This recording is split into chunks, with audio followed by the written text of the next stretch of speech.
রাসূল মুহাম্মদ সাল্লাল্লাহু আলাইহি সাল্লাম তখনও নবুয়ত প্রাপ্ত হননি। মক্কায় একজন ভালো মানুষ হিসেবে বসবাস করছেন। মক্কার লোকজন তার সত্যবাদিতা এবং সচ্চরিত্রের জন্য তাকে আলামিন বলে ডাকে। তিনি স্ত্রী খাদিজা এবং সন্তানদের নিয়ে নিরুপদ্রব জীবনযাপন করছিলেন সেই সময়টাতে। এই সময় মক্কার তীর্থস্থান কাবাঘর নির্মাণ নিয়ে স্থানীয় গোত্রপতিদের মধ্যে একটা বিবাদ বেশ মাথাচাড়া দিয়ে উঠল। সংস্কার শেষে পবিত্র পাথর কাবাঘরে স্থাপন করবে কে, এটা নিয়ে গোত্রপতিদের মধ্যে কোন্দল তুঙ্গে। কেউ কোনো সুরাহা দিতে পারল না। অবশেষে তারা সিদ্ধান্তে উপনীত হলো, উপস্থিত ব্যক্তিরা ব্যতীত আগামীকাল সকালে যেই ব্যক্তি প্রথম কাবাঘরে আসবে তার সিদ্ধান্তই মেনে নেওয়া হবে। দেখা গেল পরদিন সকালে সবার আগে কাবাঘরে এসেছেন তাদের সকলের প্রিয় আলামিন অর্থাৎ মুহাম্মদ সাল্লাল্লাহু আলাইহি সাল্লাম।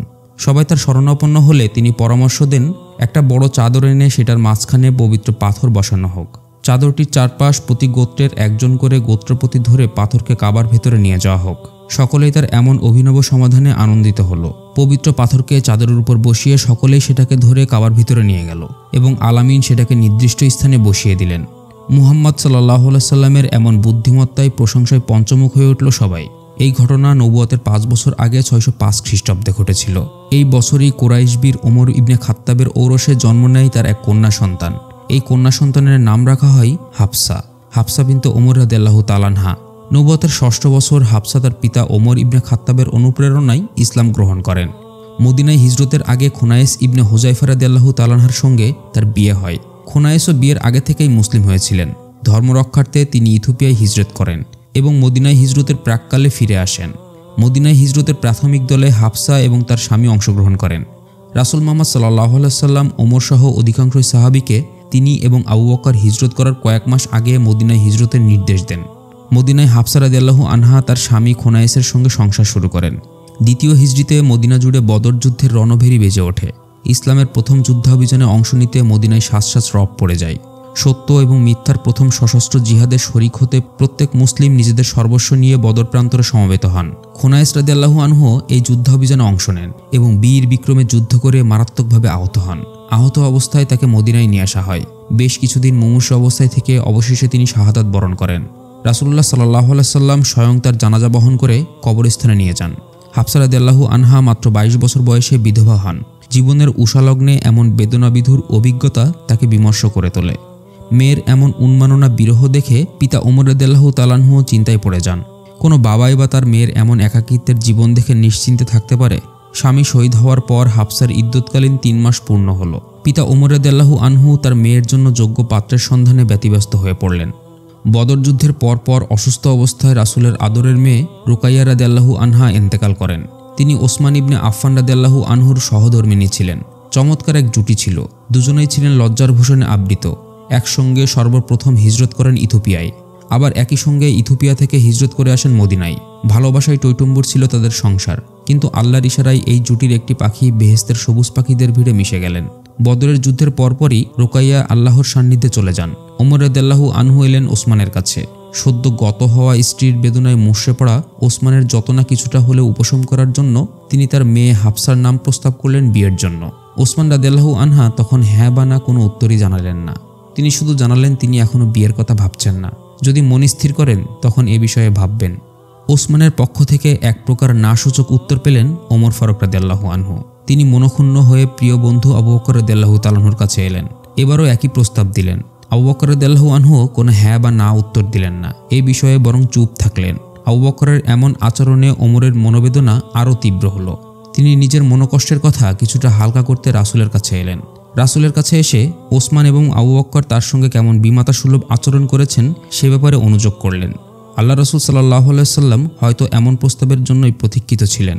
রাসূলের সঙ্গে আত্মীয়তার সম্পর্ক অত্যন্ত গৌরবের বিষয়। তার সঙ্গে আত্মীয়তার সম্পর্ক হোক এমন আকাঙ্ক্ষা অনেকেই করতেন, কিন্তু ঐশী ইশারা ছাড়া রাসূল কারোর সঙ্গে আত্মীয়তার কোনো ব্যাপারে আগ্রহ দেখাতেন না। ওমর ইবনে খাত্তাব রাসূলের অন্যতম প্রিয় বন্ধু এবং অত্যন্ত উঁচু মাপের সাহাবী। যদিও আবু বকরের সঙ্গে তার তুলনা চলে না, কিন্তু আবু বকরের পরে যদি কারোর নাম উচ্চারিত হয় তবে সেটা ওমর রাদিয়াল্লাহু তাআলা আনহুর নাম। সেই হিসেবেই ওমরও মনে মনে কামনা করতেন তার সঙ্গে রাসূলের একটা আত্মীয়তার বন্ধন হোক। যেমন আবু বকরের মেয়ে আয়েশাকে নিজের বধূ করে রাসূলুল্লাহ সাল্লাল্লাহু আলাইহি সাল্লাম তাকে সম্মানিত করেছেন। কিন্তু ওমর রাদিয়াল্লাহু তাআলা আনহু এমন কথা সরাসরি রাসূলের সামনে কখনো বলতে পারেন না, যদি না রাসূল নিজ থেকে কখনো আগ্রহ প্রকাশ করেন। ওমরের মুখ থেকে ওসমান এবং আবু বকর রাদিয়াল্লাহু তাআলা আনহুর ব্যাপারে অনুযোগ শুনে রাসূল বললেন, তাদের আচরণে কষ্ট নিও না। আমি হাফসার জন্য ওসমান এবং আবু বকরের চেয়ে উত্তম পাত্রের ব্যবস্থা করব, আর ওসমানের জন্যও হাফসার চেয়ে উত্তম পাত্রের ব্যবস্থা করে দেব। এরপরই আল্লাহ রাসূল সাল্লাল্লাহু আলাইহি সাল্লাম ওমর রাদিয়াল্লাহু তাআলা আনহুর কাছে তার মেয়ে হাফসাকে বিয়ে করার জন্য প্রস্তাব পেশ করেন। ওমর রাদিয়াল্লাহু আনহু এই প্রস্তাবে তাৎক্ষণিক রাজি হয়ে যান। ওমরের জন্য এর চেয়ে উত্তম কোনো প্রস্তাব আর হতে পারে না, এবং রাসূল তার আরেক কন্যা উম্মে কুলসুমকে ওসমানের সঙ্গে বিয়ে দেওয়ার কথা ভাবলেন। তৃতীয় হিজরির শাবান মাস মোতাবেক 625 খ্রিস্টাব্দের জানুয়ারি মাসে রাসূলুল্লাহ সাল্লাল্লাহু আলাইহি সাল্লাম ওমর রাদিয়াল্লাহু তাআলা আনহুর মেয়ে হাফসা রাদিয়াল্লাহু আনহাকে বিয়ে করে নিজের ঘরে তুলে আনেন। এই বিয়ের মোহর নির্ধারণ করা হয়েছিল 400 দিরহাম। বিয়ে হয়ে যাওয়ার পর আবু বকর ওমর রাদিয়াল্লাহু তাআলা আনহুকে বলেন, আপনার প্রস্তাবে তখন আমি সম্মত হইনি বলে আপনি হয়তো আমার উপর রাগ করেছিলেন, কিন্তু এই ব্যাপারে রাসূলের মনোভাব কিছুটা হলেও আমি আগে থেকেই আন্দাজ করতে পেরেছিলাম। এ কারণে আপনার প্রস্তাব পেয়েও চুপ থাকি। কথাটা আপনাকে তখনও বলতে পারিনি, কেননা রাসূল নিজে থেকে তখনও কোনো আগ্রহ প্রকাশ করেননি কারো কাছেই। রাসূলের সঙ্গে হাফসার বিয়ের সময় তার ঘরে সওদা এবং আয়েশা রাদিয়াল্লাহু তাআলা আনহু আগে থেকেই স্ত্রী হিসেবে ছিলেন। সওদা রাদিয়াল্লাহু আনহা নববধূকে নিজেদের আঙিনায় বরণ করে নেন। আয়েশাও নিপাট হৃদয়ে হাফসা রাদিয়াল্লাহু আনহাকে রাসূলের পরিবারে স্বাগত জানান বটে, কিন্তু পরবর্তী প্রায় 1 বছর আয়েশা হাফসার সঙ্গে মন খুলে খুব একটা মিশতে পারেননি। তবে বছরখানিক যাওয়ার পর হাফসা তার নিজ গুণে আয়েশার অন্তরঙ্গ বান্ধবীতে পরিণত হন। শুধু তাই নয়, হাফসা তার সবচেয়ে কাছের বন্ধুতে রূপান্তরিত হন। সকল কাজকর্ম এবং সলা পরামর্শ এই দুইজন মিলেই করতেন। পিতামাতার উভয় দিক থেকে হাফসা রাদিয়াল্লাহু আনহা ছিলেন বিদুষী, প্রজ্ঞা এবং মননে উন্নত, মত প্রকাশে স্বাধীনচেতা। সর্বোপরি হাফসা রাদিয়াল্লাহু আনহা ছিলেন তার পিতার সরাসরি তত্ত্বাবধানে প্রতিপালিত। যে কোনো বিষয়ে তার পিতা তাকে উপদেশ দিতেন এবং সঠিক পথে পরিচালনার সবক শেখাতেন। হাফসা রাদিয়াল্লাহু আনহু তার পিতার একান্ত বাধ্যগত কন্যা ছিলেন। জাহেলিয়াতের যুগে আরবের মেয়েদের কোনো প্রকার ব্যক্তি স্বাধীনতা ছিল না। এ তো ছিল সেই যুগ, যে যুগে কন্যা সন্তানকে অপমানের নিদর্শন বলে জীবন্ত পুঁতে ফেলা হতো। কোনো বিষয়ে তারা কোনো মতামত দিতে পারত না, বৈষয়িক হোক কিংবা সাংসারিক। পুরুষরা তাদের মতামতের কোনো গুরুত্বই দিত না। কিন্তু মদিনায় হিজরতের পর রাসূলুল্লাহ সাল্লাল্লাহু আলাইহি সাল্লাম নারীদের যথেষ্ট মর্যাদা দিতে শুরু করেন এবং নানা বিষয়ে তাদের মতামতকে গুরুত্ব দেওয়ার প্রয়োজনীয়তার কথা তার অনুসারীদের পরামর্শ দেন। এর ফলে মদিনায় এসে অঙ্কুরোদ্গম শুরু হলো আরবে নারীদের স্বাধীনতার। বিশেষত উম্মুল মুমিনিনরা ছিলেন নারী স্বাধীনতার অগ্রদূত। ব্যক্তি স্বাধীনতা, মত প্রকাশের স্বাধীনতা, নারী শিক্ষা, ধর্মীয় বিষয়ে সমাধান প্রদান, এমন নানা বিষয়ে তারা কথা বলার অধিকার সংরক্ষণ শুরু করেন। আর এই সবই শুরু হয়েছিল রাসূলের সুযোগ্য তত্ত্বাবধানে। ওমর রাদিয়াল্লাহু তাআলা আনহুর ঘর। তিনি তার স্ত্রীর সঙ্গে কথা বলছিলেন। স্ত্রী জয়নব বিনতে মাজুন ওমরের কথার পিঠে কথা বলে কিছুটা তর্কও করছিলেন, যা ছিল ওমর রাদিয়াল্লাহু তাআলা আনহুর জন্য একেবারেই নতুন অভিজ্ঞতা। মক্কায় থাকাকালে তিনি কখনো এমন অভিজ্ঞতার মুখোমুখি হননি, কেননা মক্কার কোনো নারী স্বামীর মুখের উপর কথা বলবে এমন চিন্তা করাটাও ছিল দুঃসাধ্য ব্যাপার। তিনি স্ত্রীর মুখে এমন তর্কপ্রিয় কথা শুনে বললেন, আগে তো তুমি এমন ছিলে না, কোন জিনিস তোমাকে এমন কাজে উদ্বুদ্ধ করলো? জয়নব বিনতে মাজুন তখন উত্তর দিলেন, কেন নয়, রাসূলের স্ত্রীরা তো রাসূলের সঙ্গে তর্ক করে থাকেন, ঘরোয়া বিষয়ে তাদের মতামত প্রকাশ করে থাকেন। রাসূল কখনো তাদের শাসন করেন না। রাসূল সাল্লাল্লাহু আলাইহি সাল্লাম তাদের কথা বলার স্বাধীনতা দেন। ওমর এই কথা শুনে ঘাবড়ে গেলেন। উম্মুল মুমিনিনরা রাসূলের সঙ্গে তর্ক করেন, তার মেয়েও রাসূলের মুখের উপর কথা বলে? তিনি আর দেরি করলেন না, তখনই হাফসার ঘরে চলে এলেন। এসে হাফসা রাদিয়াল্লাহু তাআলা আনহাকে জিজ্ঞেস করলেন, হাফসা, তোমরা উম্মুল মুমিনিনরা কি রাসূলের সঙ্গে তর্ক করো, যার কারণে রাসূল চিন্তাক্লিষ্ট হয়ে রাত পার করেন? হাফসা রাদিয়াল্লাহু তাআলা আনহা উত্তর দিলেন, হ্যাঁ, রাসূলের স্ত্রীগণ এমনটি করে থাকেন কখনো কখনো। এই কথা শুনে ওমর রাদিয়াল্লাহু আনহু কিছুটা ব্যথিত হলেন। মেয়েকে শাসিয়ে বললেন, মনে রেখো, এর পরিণতিতে তুমি গভীর সংকটে পড়ে যাবে। আল্লাহ রাসূলের মনোবেদনার কারণে কখনো আল্লাহ যদি তোমার উপর অসন্তুষ্ট হয়ে তোমার জীবন বরবাদ করে দেন, তখন নিজেকে দোষী ভাবা ছাড়া আর কিছুই করতে পারবে না। কখনো রাসূলের কাছে এমন কোনো জিনিসের কামনা করবে না যা তিনি অপছন্দ করেন। কখনো তার সঙ্গে তর্ক করবে না। সাংসারিক কোনো বিষয় নিয়ে কখনো তার মনে কষ্ট দেবে না। তোমার কোনো কিছুর প্রয়োজন হলে আমার কাছে চাইবে, আমি তোমার অভাব পূরণ করার চেষ্টা করব। হাফসার মেজাজ কিছুটা উষ্ণ ছিল। কখনো কখনো তিনি একটু রাগের স্বরে কথা বলে উঠতেন। এ নিয়েও ওমর রাদিয়াল্লাহু আনহু মেয়েকে কড়াভাবে শাসন করতেন। একদিন এমন পরিস্থিতিতে তিনি মেয়েকে বলেছিলেন, আল্লাহ রাসূলের সঙ্গে এমন কোনো ধৃষ্টতা করো না যাতে আল্লাহ অসন্তুষ্ট হন। আল্লাহ চাইলে তিনি রাসূলকে তোমার চেয়েও অনেক ভালো মেয়ে অর্পণ করতে পারেন। তখন তোমার জীবন ঘোর অমানিসায় পতিত হয়ে যাবে। হাফসার মাধ্যমে রাসূল যেন কোনো কষ্ট না পান, সেই ব্যাপারে ওমর রাদিয়াল্লাহু তাআলা আনহু সর্বদা সচেতন থাকতেন। একবার কোনো একটি গুরুত্বপূর্ণ বিষয়ে রাসূলুল্লাহ সাল্লাল্লাহু আলাইহি সাল্লাম হাফসা রাদিয়াল্লাহু তাআলা আনহুকে অভিহিত করেন এবং তাকে বলেন তিনি যেন এই গোপন কথা কারো কাছে প্রকাশ না করেন। রাসূলের ভরসা ছিল হাফসা গোপন কথাটি কাউকে বলবে না, কিন্তু আয়েশা রাদিয়াল্লাহু আনহা যেহেতু তার অন্তরঙ্গ বান্ধবী ছিলেন এবং তিনি তাকে বিশ্বাস করতেন, ফলে আয়েশার কাছে গোপন তথ্যটি প্রকাশ করে দেন। এই তথ্যটি প্রকাশ করে দিলে আল্লাহ ওহীর মাধ্যমে তা রাসূল সাল্লাল্লাহু আলাইহি সাল্লামকে অভিহিত করেন। হাফসার এমন আচরণে রাসূল মনঃক্ষুণ্ণ হন। তিনি হাফসার কাছে বিষয়টি জানতে চাইলে হাফসা রাদিয়াল্লাহু তাআলা আনহু তখন অবাক হয়ে যান। বিষয়টি রাসূল কিভাবে জানতে পারলেন? কেননা একমাত্র আয়েশা ছাড়া এই পৃথিবীতে এই কথাটি আর কেউ জানে না, এবং আয়েশা এই গোপন কথা কাউকে বলবে না বলেই তার বিশ্বাস। তখন আল্লাহ রাসূল সূরা তাহরিমের ভৎসনামূলক আয়াতগুলো পড়ে শোনান। গোপন বিষয়টি যে কি ছিল এই নিয়ে নির্দিষ্ট কোনো বিবরণ হাদিস, ইতিহাস বা রাসূলের জীবন চরিত্রে পাওয়া যায় না। রাসূলের সাবধানী তোয়াক্কা না করে গোপন বিষয় প্রকাশ করার কারণে রাসূলুল্লাহ সাল্লাল্লাহু আলাইহি সাল্লাম রাগান্বিত হন এবং সংশোধনের জন্য হাফসা রাদিয়াল্লাহু আনহাকে অন্তর্বর্তীকালীন তালাক প্রদান করেন। হাফসার জন্য এটা অত্যন্ত বেদনার বিষয় ছিল। তিনি অন্তর্বর্তীকালীন সময়ে তার পিতার কাছে চলে যান। তার পিতা ওমর রাদিয়াল্লাহু তাআলা আনহুও মেয়ের এমন আচরণে যথেষ্ট বিব্রত হন এবং ক্ষোভে নিজের কপালে আঘাত করতে থাকেন। তিনি মেয়েকে সংশোধনের জন্য বলেন, রাসূলের কাছে আবু বকর এবং আয়েশার বিপরীতে আমার এবং তোমার অবস্থান কখনোই সমকক্ষ মনে করো না। এই বোধ যেন তোমাকে কখনো ধোঁকায় না ফেলে। এই ঘটনার কিছুকাল পর জিবরাইল আলাইহিস সালাম ওহী নিয়ে অবতীর্ণ হন এবং রাসূলকে অভিহিত করেন, উম্মুল মুমিনিন হাফসা রাদিয়াল্লাহু আনহাকে যেন ক্ষমা করে দেওয়া হয়, কেননা তিনি রাতভর নামাজ পড়েন এবং দিনের বেলা রোজা রাখেন। আল্লাহর কাছে তার এই আমল অত্যন্ত প্রিয়। শুধু তাই নয়, হাফসা বেহেশতেও আপনার স্ত্রী হওয়ার গৌরব অর্জন করবেন। পৃথিবীতে থাকা অবস্থায় আল্লাহর পক্ষ থেকে বেহেশতে রাসূলের সঙ্গিনী হওয়ার সুসংবাদ কেবল একমাত্র হাফসা রাদিয়াল্লাহু আনহাই পেয়েছিলেন। তিনি এই সৌভাগ্যের হকদার ছিলেন। আল্লাহর পক্ষ থেকে এই নির্দেশনার পর রাসূলুল্লাহ সাল্লাল্লাহু আলাইহি সাল্লাম হাফসার অন্তর্বর্তীকালীন তালাক ফিরিয়ে নেন।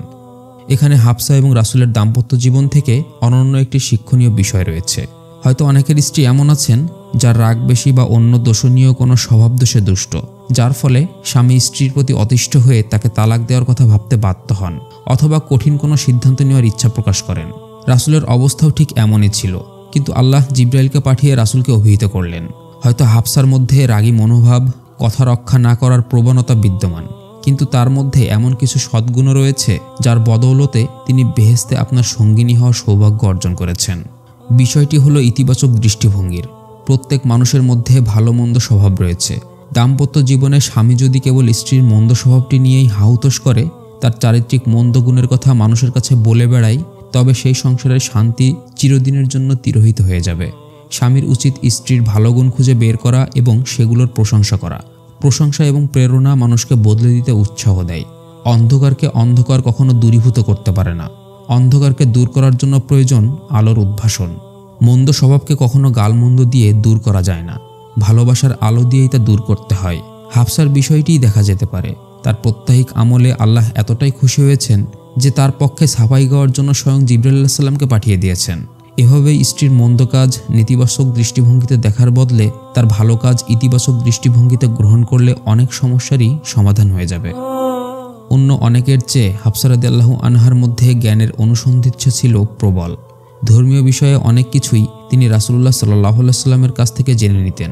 আবার কোনো বিষয়ে খটকা লাগলে সেটাও নিঃসংকোচে জিজ্ঞেস করতেন। একদিন রাসূলুল্লাহ সাল্লাল্লাহু আলাইহি সাল্লাম হাফসার সামনে বসে কথা প্রসঙ্গে বলেছিলেন, বদর এবং হুদাইবিয়ার যুদ্ধে অংশগ্রহণকারী সাহাবীরা দোজখের আগুনে নিক্ষিপ্ত হবে না।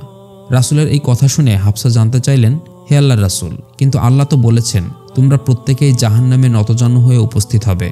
রাসূলুল্লাহ সাল্লাল্লাহু আলাইহি সাল্লাম হাফসা রাদিয়াল্লাহু আনহার এমন প্রত্যুৎপন্নমতে জিজ্ঞাসা শুনে হাসি মুখে বললেন, কিন্তু আল্লাহ তো পরের আয়াতেই বলেছেন, অতঃপর আমি খোদাভীরুদের মুক্তি দান করব এবং অত্যাচারীদের নতজানু অবস্থায় দোজখে নিক্ষেপ করব। এসব ধর্মীয় বিষয়াশয়ের ব্যাপারে হাফসা রাদিয়াল্লাহু আনহা বরাবরই অনুসন্ধিৎসু ছিলেন। জ্ঞানার্জনে তার এমন আগ্রহ দেখে রাসূলুল্লাহ সাল্লাল্লাহু আলাইহি সাল্লাম তার জন্য শিক্ষা-দীক্ষার ব্যবস্থা করেন। সাফা বিনতে আব্দুল্লাহ আদাউয়া নামের এক শিক্ষিত নারীকে তার শিক্ষক হিসেবে নিয়োগ করেন। এই নারীর তত্ত্বাবধানে থেকে হাফসা রাদিয়াল্লাহু আনহা লিখতে, পড়তে এবং চিকিৎসাবিদ্যায় পারদর্শিতা অর্জন করেন। ফলে আরবের মধ্যে অল্প যে কজন নারী লিখতে পড়তে জানতেন, হাফসা রাদিয়াল্লাহু আনহা ছিলেন তাদের একজন। স্বাভাবিকভাবে একটা বিষয় লক্ষ্য করা যায়, রাসূল সেই সময়টাতে হাফসার শিক্ষার জন্য আলাদা শিক্ষক নিয়োগ দিয়েছিলেন। যখন আরবে মেয়েদের জ্যান্ত পুঁতে ফেলা হতো, মেয়েদের পরিবারের অলক্ষ্মী মনে করা হতো এবং পিতার জন্য এক প্রকার বোঝা হিসেবে বিবেচিত হতো। শুধু তাই নয়, নারীদের সেই সমাজে সন্তান উৎপাদনের একটি যন্ত্র ছাড়া আর কিছুই মনে করা হতো না। সেই সময় রাসূল নিজের স্ত্রীর মধ্যে জ্ঞান অনুসন্ধিৎসা লক্ষ্য করে তাকে শিক্ষিত করার দায়িত্ব হাতে নিলেন। তিনি নিজে একজন নিরক্ষর হওয়া সত্ত্বেও নারী শিক্ষার ব্যাপারে যে উদারতার পরিচয় দিলেন, ভবিষ্যৎ পৃথিবীর জন্য যা ছিল এক বিশাল উপমা। আজ যখন অনেক শিক্ষিত লোকজন প্রশ্ন করেন ইসলাম নারীকে গৃহবন্দী করে রাখে, নারীর নারীত্বকে প্রস্ফুটিত হতে দেয় না, নারীকে মানুষ হিসেবে গণ্য করে না, তাদের উচিত হাফসা রাদিয়াল্লাহু আনহার জীবনের এই অধ্যায় থেকে সত্য উদ্ঘাটন করে শিক্ষা গ্রহণ করা। হাফসা রাদিয়াল্লাহু আনহা আরবি ভাষায় বিজ্ঞতা অর্জন করার কারণে রাসূলুল্লাহ সাল্লাল্লাহু আলাইহি ওয়াসাল্লাম তাকে এক বিশেষ মর্যাদায় অভিষিক্ত করেন। আল কোরআনের অবতীর্ণ সূরাগুলো কাগজ, চামড়া, কাঠ, পাথর সহ বিভিন্ন মাধ্যমে লিপিবদ্ধ করে রাসূল সেগুলো হাফসা রাদিয়াল্লাহু আনহার তত্ত্বাবধানে সংরক্ষণ করেন। হাফসার প্রতি রাসূলের বিশ্বাসের প্রগাঢ়তা এতই ছিল যে রাসূল তার কাছে এই মহামূল্যবান ঐশীর দলিল সংরক্ষণ করার জন্য দিয়েছিলেন। রাসূলের মৃত্যুর পরও সেগুলো তার সংরক্ষণে ছিল। আবু বকর তার খেলাফতকালে যখন পুরো কোরআন একীভূত করার উদ্যোগ নেন, তখন হাফসা রাদিয়াল্লাহু আনহা তার সংরক্ষিত অংশ আবু বকরের কাছে অর্পণ করেন। আবু বকর কাজ অসমাপ্ত রেখে মৃত্যুবরণ করলে দ্বিতীয় খলিফা ওমর রাদিয়াল্লাহু আনহু এই সংস্কারের কাজ হাতে নেন। ওমর রাদিয়াল্লাহু তাআলা আনহু শাহাদাত বরণ করলে দীর্ঘদিন কোরআনের এই সংকলিত কপি হাফসা রাদিয়াল্লাহু তাআলা আনহুর তত্ত্বাবধানে থাকে, যে পর্যন্ত না ওসমান রাদিয়াল্লাহু তাআলা আনহু তার খেলাফতকালে পুরো কোরআনের একক সংস্করণে একীভূত করেন। তার এই কপি থেকেই পরবর্তী সময়ে সমগ্র মুসলিম বিশ্বে কোরআনের কপি ছড়িয়ে দেওয়া হয়। পার্থিব সম্পদ এবং ভোগবিলাসের প্রতি হাফসা রাদিয়াল্লাহু আনহা বরাবরই অনাগ্রহী ছিলেন। খুব সীমিত অর্থে জীবনযাপন করতেন। রাসূল এবং প্রথম খলিফা আবু বকরের পরলোকগমনের পর তার পিতা ওমর রাদিয়াল্লাহু তাআলা আনহু যখন খলিফা নির্বাচিত হন, তখনও তিনি অতি সাধারণ জীবনযাপন করতেন। রাসূল কর্তৃক খাইবারে তাকে আলাদা জায়গির প্রদান করা হয়েছিল। সেখান থেকে যা আয় হতো তার নির্দিষ্ট পরিমাণ নিজের জন্য রেখে পুরোটা গরিব দুঃখীদের মাঝে বিলিয়ে দিতেন। মৃত্যুর আগে হাফসা রাদিয়াল্লাহু আনহা তার আপন ভাই আব্দুল্লাহ ইবনে ওমরকে ডেকে পাঠান এবং খাইবারের গাবাতে অবস্থিত তার জায়গির আল্লাহর রাস্তায় দান করে দিয়ে যান। উম্মুল মুমিনিন হাফসা বিনতে ওমর রাদিয়াল্লাহু আনহা মোট 60টি হাদিস বর্ণনা করেন। মুসলিম শরীফে তার 10টি হাদিস গ্রহণ করা হয়েছে। বুখারী এবং মুসলিমে সমন্বিতভাবে 4টি হাদিস বর্ণনা করা হয়েছে। মুসনাদে আহমদে 44টি হাদিস গ্রহণ করা হয়েছে। হাফসা রাদিয়াল্লাহু আনহা 41 হিজরি সনে 60 বছর বয়সে দুনিয়ার সকল পাট চুকিয়ে আল্লাহর সান্নিধ্যের আশায় পরলোক গমন করেন। এই সময় মুসলিম সালতানাতের খলিফা ছিলেন মুয়াবিয়া রাদিয়াল্লাহু আনহু। তৎকালীন মদিনার গভর্নর মারওয়ান ইবনে হাকাম তার জানাজার নামাজ পড়ান। জানাজা শেষে তিনি খাটিয়া কাঁধে করে কিছু দূর নিয়ে যান। তারপর আবু হুরায়রা রাদিয়াল্লাহু আনহু তার খাটিয়া বহন করেন।